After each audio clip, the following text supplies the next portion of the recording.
Karl Malone has spent 4 decades making sure certain conversations never happen in public. He always avoided topics about his past, but he is finally speaking out about the vile things he did, and he's taking some of your favorite NBA legends with him. The mailman who never delivered a ring.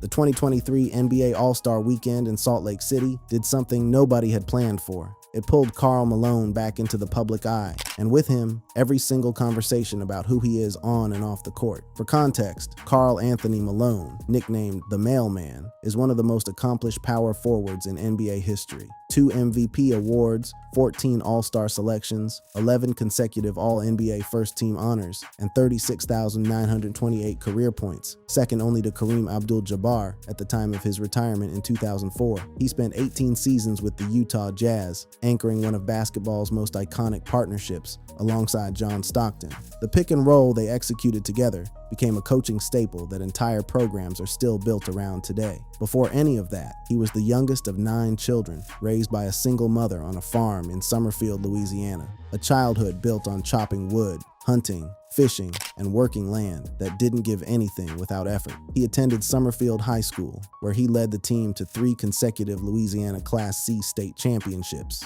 He chose Louisiana Tech University over Arkansas, partly for proximity to home, partly for the influence of a teammate, and that decision put him in the same state, in a college town, in 1983, when everything that would follow him for the next 4 decades began. He graduated as a 3-time All-Southland selection and a second-team All-American. Louisiana Tech retired as number 32. He was chosen 13th overall by the Utah Jazz in the 1985 NBA draft and immediately proved wrong every team that passed on him. The numbers are genuinely staggering. Malone scored 30 or more points in games so routinely that it stopped being news. He posted career highs of 31 points and 11.1 rebounds per game in 1989-90, finishing second in scoring that season only to Michael Jordan. In 1987-88, he made his first All-Star game and signed a 10-year, $18 million extension, the kind of deal that announced to the league that Utah had built something. By the mid-1990s, he and Stockton weren't just a great duo. They were the argument for why a small market team could compete with anyone. And yet, for all that dominance, Malone never won a championship. He got close, twice. In 1997 and 1998, the Jazz reached the NBA Finals, only to run into Michael Jordan and the Chicago Bulls both times. Malone famously won the regular season MVP in 1997, the same year the Jazz posted a franchise-best 64-18 record, only to fall in 6 games. He won his second MVP in 1999, and the Jazz still exited in the second round. The 1997 Finals produced one of the most quoted moments in NBA history. Not from Malone, but about him. With the score tied late in Game 1, Malone stepped to the free throw line. Scottie Pippen walked over and whispered, "The mailman doesn't deliver on Sundays." Malone missed both free throws. The Bulls won in overtime. Pippen later called it the greatest trash talk line in NBA history, and for critics, it became a symbol. The greatest power forward of his era, crumbling in the moment that mattered most. The 1998 Finals were no different. Malone had 39 points in Game 5. He played with everything he had. Jordan hit the game-winning shot in Game 6, stepping over Byron Russell and burying the jumper that ended the Jazz's best shot at a title. Malone walked off the court a second time, having gotten everything right, and still come up short. In 2003, approaching the end of his career and still chasing that ring, Malone signed a 1-year deal with the Los Angeles Lakers. He joined Kobe Bryant, Shaquille O'Neal, and Gary Payton, a roster that looked on paper like it couldn't lose. He averaged 16.8 points and 12.8 rebounds in 21 games before a knee injury shut him down. The Lakers reached the finals and lost to the Detroit Pistons. Malone retired in 2004, no ring. His Hall of Fame induction came in 2010. His number 32 hangs in the rafters in Utah.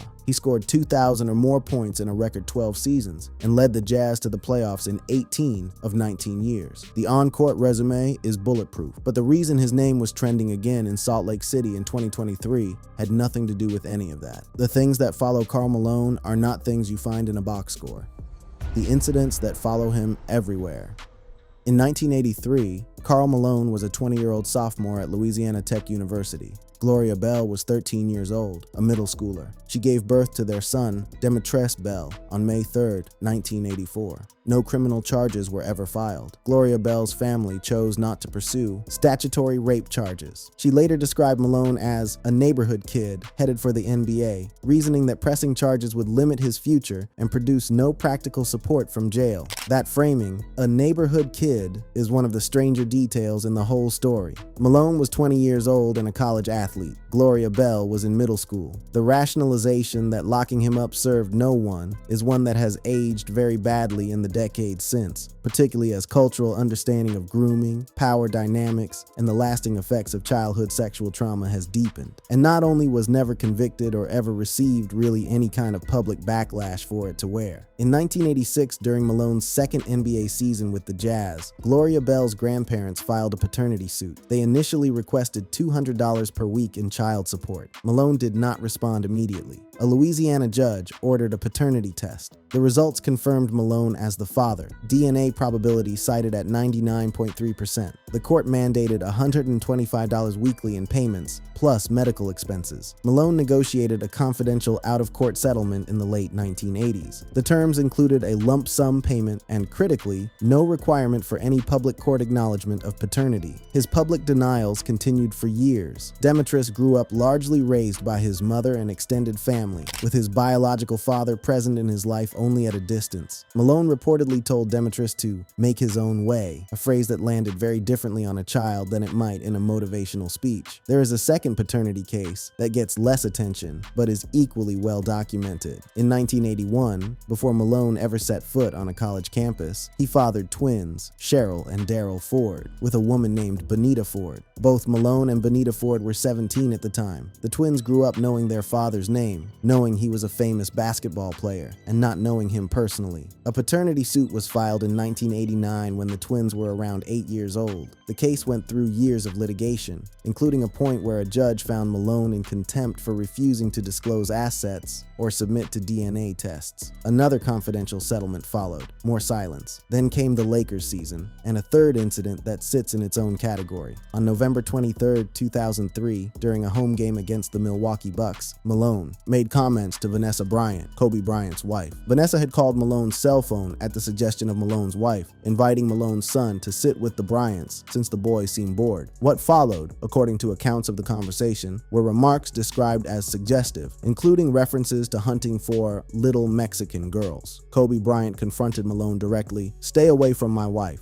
Malone's agent called the remarks misinterpreted or made in jest. No formal action followed, but the trust between Kobe and Malone was gone, the locker room fractured, and the super team experiment came apart that June in Detroit. 3 separate incidents, 3 separate people, 3 separate settlements or silences, and across all 3, the same pattern: the immediate denial or minimization, the private deal, and then the long public nothing. There is one more chapter to this off-court record that often gets overlooked in these discussions, and it belongs in the timeline because it reveals something consistent about how Malone has historically handled controversy when it was pointed in a direction other than himself. In 1991, Magic Johnson announced his HIV diagnosis and shortly after announced a comeback attempt. Karl Malone was among the most vocal opponents in the league. He expressed concerns about playing against someone with HIV in a contact sport where blood exposure was possible, and those comments drew widespread criticism for stigmatizing HIV and AIDS at a time when the science was still breaking through decades of public misinformation. In hindsight, those comments have been described as one of his least defensible public stances. Magic Johnson ultimately retired again. Some reports cited the climate created by those comments as part of what made the return untenable. The reason this matters in context is not to pile on. It is because it completes a pattern. When Malone had an opportunity to respond to someone else's vulnerability with care, he responded defensively, with fear language dressed up as concern. When he had an opportunity to acknowledge his own role in someone else's story, he responded with settlements and silence. The pattern is not one of malice only. It is one of a man who learned very early that the best way to survive anything was to make the least amount of noise possible and let time do the rest. That strategy worked for a very long time. It stopped working around 2020 when the internet decided that time was no longer a suitable substitute for accountability. That pattern of silence enforced by settlement and ego is what people are really talking about when they say Karl Malone's name online. The confrontation at All-Star Weekend. When the 2023 NBA All-Star Game landed in Salt Lake City, Karl Malone came back. He does not make these trips often. Since the Utah Jazz changed ownership, Malone has largely kept his distance from the franchise. He has built a life in Louisiana, operating businesses, running a Toyota dealership, staying largely out of the basketball conversation. But the All-Star Game in Utah was different. It was his city, his arena, his era being honored. And with every public appearance, especially in the social media era, comes the conversation he has spent 4 decades avoiding. A reporter asked him about it, about the backlash, about the things people find when they type his name into a search bar. Malone's response was immediate and closed. We're not discussing anything about backlash. I don't care. That's my life.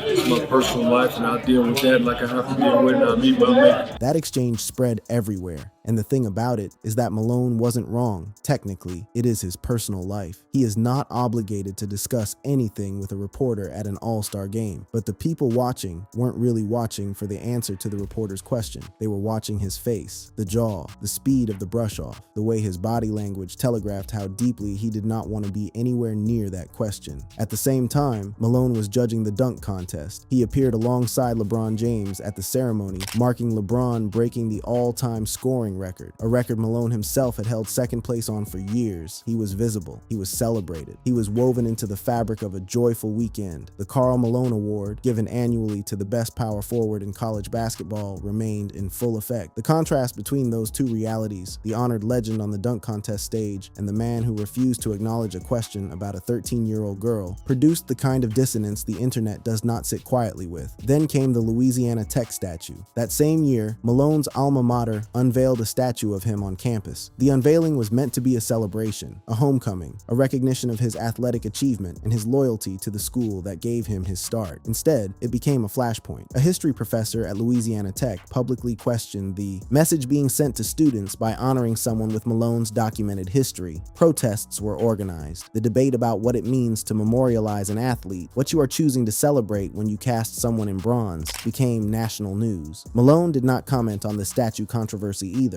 By the time All-Star Weekend ended, he had said less than anyone wanted to hear, and more than enough to keep the conversation running without him. The silence itself became the story. And to be clear about what that silence costs, it is not Karl Malone who pays the price of it. He goes back to Louisiana. He runs his businesses. He shows up at ceremonies and gets applauded. The people who pay the price of that silence are the ones who had to build entire lives around an absence they didn't choose, and who are now grown adults watching the man responsible receive standing ovations at All-Star Weekend, while the story of who he is to them remains something the public only half knows. The interview where the mask slips. Separate from the reporters and the cameras of All-Star Weekend, away from the platform and the noise, Karl Malone sat down for a different kind of conversation. It was quieter, less performative, and what came through was something the public had genuinely not seen from him before, a version of Malone that wasn't performing indifference. He did not name the flaws. I am no different. Matter of fact, my flaws is probably 20 times worse than other people. He did not specify what he meant, but the statement itself was unlike anything he had said in public. For a man who had spent decades deflecting, dismissing, and walking away from questions about his personal life, this was a pivot, partial, unfinished, but real. That admission that what people think actually matters, that athletes feel the weight of public opinion even when they perform like they don't, is the crack in the wall. Malone's public persona for decades has been built on that exact pretense, that none of it touches him. And then, in a quiet room, he says, "It really does." Malone has begun to speak, carefully, obliquely, about not having a father in his own life. His biological father, Shedrick Hay, died by suicide when Malone was 14 years old. Malone did not disclose this publicly until 1994, more than a decade into his life in the public eye. He has described a childhood of manual labor in rural Louisiana, chopping wood, hunting, working the farm, with a mother who raised 9 children largely on her own. It was a childhood where male presence was not just absent, but gone in the most final way possible. The connection he is beginning to draw between not having a father and the father he became to his own children is the one the audience is waiting for him to make out loud. He doesn't quite get there, but the fact that he is circling it is something, falling short 90% of the time. For a man who spent 20 years being described in terms of consistency, durability, and relentless delivery, falling short is not a phrase he has used about himself. The specificity of 90% is striking. It sounds like something someone says when they've been doing real self-examination, not something you toss off for a camera. He is describing someone unnamed, who has shifted the way he understands himself. The language he uses is the language of therapy, of structured self-reflection, of someone who has been sat down in front of uncomfortable truths and asked to sit with them rather than walk away. Authentic is a very specific word. It means he is acknowledging, at least to himself, that there has been a performance, that the version of Karl Malone the public has seen for decades is not the full picture. The word demons is doing a lot of work there, and Karl Malone, without naming a single one of them, sounds exactly like a man who knows what his demons are. The interview is not a confession, it is not accountability, but it is something, a window, cracked open just far enough to see that the questions about who he is have finally found their way inside. The legacy question: what does history do with this? The question that sits underneath all of this, the one nobody has a clean answer to, is what you actually do with a person like Karl Malone, not what the internet does with him, not what the NBA does with him, what history does with him, because these two things are equally true, and they refuse to resolve neatly into one another. His on-court numbers are not going anywhere. He is one of only a handful of players in NBA history to score over 36,000 career points. He led the Jazz in scoring and rebounding for most of his career. He was a two-time Olympian, a two-time MVP, and for nearly 2 decades, one of the most durable and consistent performers the NBA had ever seen. The pick and roll he ran with Stockton is still being diagrammed in coaching clinics. He played 3,129 minutes in a single season. He started nearly every game he played through injuries that would have shelved other players for months. The work ethic was real. The talent was real, the records are real, and the off-court record is equally documented and equally real. A 13-year-old girl, a confidential settlement that kept the facts from public record for years, a second set of children, twins, who did not meet their father until they were 8 years old, an incident in a Lakers locker room involving a teammate's wife that was quietly swept into the chaos of a failed season and never properly addressed. There is a version of this story where Karl Malone deserves credit for the healing that has happened in recent years. Demetrius Bell played 5 seasons in the NFL, drafted by the Buffalo Bills in 2008, and by the 2010s and 2020s, he and Malone had built a real relationship, Demetrius appearing at family events, attending the Louisiana Tech statue unveiling, and stating publicly that he holds no anger toward his father. Cheryl Ford, one of the twins, became a WNBA champion with the Detroit Shock, winning titles in 2003, 2006, and 2008, and the family integrated more visibly over time. The estrangements of the early years are not the final word on his relationships with his children, but there is another version of this story that is harder to dismiss. The girl was 13. That is not a context that softens with time. No amount of different era framing makes that math work, and the people who use that phrase are, consciously or not, doing the same thing the 1980s courts did, constructing a narrative that protects the famous person at the center of the story. The out-of-court settlement with Gloria Bell wasn't just about child support. It was structured specifically to avoid any public acknowledgement that the incident happened the way it happened. Critics have pointed to the NBA's continued honors, statues, award names, ceremonial appearances, as reflecting a troubling and consistent tolerance for documented misconduct. And when Malone had the chance to respond to that criticism directly in 2023, he said, "I don't care. That's my personal life." That line did not land as closure. It landed as confirmation of 40 years of the same posture. That sentence right there may be the truest thing anyone said in any of these conversations. The decisions made in 1983, in 1981, in a Lakers arena in 2003, they are not going away. Not because the internet is particularly cruel, not because this is an era of overreach and cancellation. They are not going away because the people those decisions were made about are real human beings. They grew up, they built lives, they have their own children now, and they carry the shape of what happened to them, whether Karl Malone acknowledges it publicly or not. There is a version of Karl Malone's story that ends in something other than silence. He has said, in that quiet room, that his flaws are 20 times worse than other people's. He has said that what people think actually matters. He has said he falls short 90% of the time, and that he is working with someone who is teaching him what it means to be an authentic person. He is approaching 60 years old. He is a grandfather. His children, all of them, have found their way into some kind of relationship with him. The gap between what he says in quiet rooms and what he projects the moment a reporter asks him about 1983 is still a very wide gap. and the title of this video uses the phrase life sentence. And here is what that actually means in the context of Karl Malone. Not a prison sentence, not a court ruling. They don't dissolve because you became famous. They don't soften because decades pass. They become the architecture of who you are, and if you never address them, they become the thing people talk about at your statue unveiling, at your Hall of Fame ceremony, at your All-Star Weekend reunion. 40 years, and the conversation is louder now than it has ever been. Not because the internet manufactured this story, because the internet made it so the story could no longer be settled quietly out of court with a confidentiality clause. What the sit-down interview showed is a man who knows what he's carrying. Whether he ever says it out loud, on record, to the people it matters most to,